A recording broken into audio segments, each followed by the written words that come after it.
حضرت صفوان بن عبداللہ سے روایت ہے کہ میں ملک شام گیا تو میں حضرت ابو دردہ رضی اللہ تعالی عنہ کے پاس مکان پر حاضر ہوا اور وہ گھر پر موجود نہ تھے۔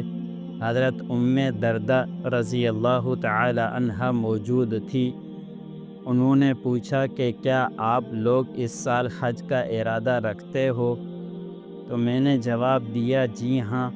انہوں نے کہا کہ اللہ تعالیٰ سے ہمارے لیے بھلائی کی دعا کرنا، کیونکہ نبی پاک صلی اللہ علیہ وسلم کا ارشاد ہے، وہ فرماتے تھے کہ مسلمان مرد کی اپنے بھائی کے لیے پیٹھ پیچھے دعا قبول ہوتی ہے، اور اس کے سر کے پاس موکل فرشتہ موجود ہوتا ہے۔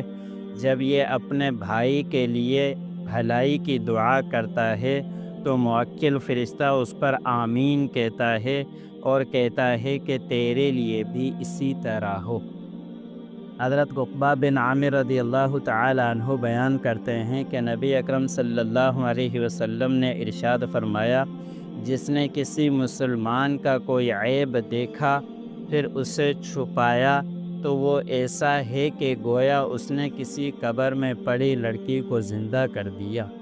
حضرت یحییٰ بن وثاب رحمۃ اللہ علیہ ایک صحابی سے نقل کرتے ہیں کہ نبی اکرم صلی اللہ علیہ وسلم نے ارشاد فرمایا، وہ مسلمان جو دوسرے مسلمانوں سے مل جل کر رہتا ہے اور ان کی تکالیف پر صبر کرتا ہے، وہ اس مسلمان سے بہتر ہے جو الگ تھلگ رہتا ہے اور لوگوں کی تکالیف پر صبر نہیں کرتا۔ اللہ عمل کرنے۔ حضرت صفوان بن عبداللہ سے روایت ہے کہ میں ملک شام گیا تو میں حضرت ابو دردہ رضی اللہ تعالی عنہ کے پاس مکان پر حاضر ہوا اور وہ گھر پر موجود نہ تھے۔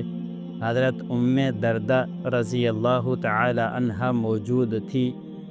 انہوں نے پوچھا کہ کیا آپ لوگ اس سال حج کا ارادہ رکھتے ہو؟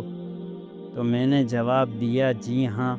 انہوں نے کہا کہ اللہ تعالیٰ سے ہمارے لیے بھلائی کی دعا کرنا، کیونکہ نبی پاک صلی اللہ علیہ وسلم کا ارشاد ہے، وہ فرماتے تھے کہ مسلمان مرد کی اپنے بھائی کے لیے پیٹھ پیچھے دعا قبول ہوتی ہے، اور اس کے سر کے پاس موکل فرشتہ موجود ہوتا ہے۔